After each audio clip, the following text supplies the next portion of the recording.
अस्सलामुअलैकुम नाज़रीन, आवाज़ वतन न्यूज़ के साथ मैं हूँ शाना ज़हरा। आइए नजर डालते हैं अब तक की हेडलाइंस पर। खबर शामिल करते हैं मीरपुर खास से।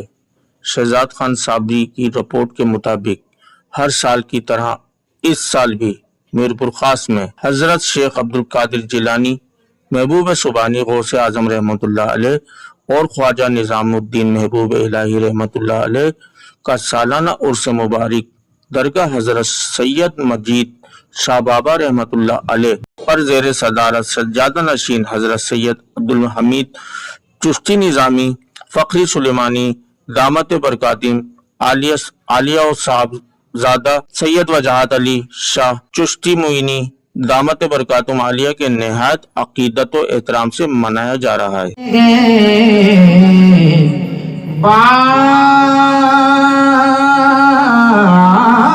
तुम पे जो छोड़ देते हैं दिल शिकस्ता वो जोड़ देते हैं, दिल शिकस्ता वो जोड़ देते हैं।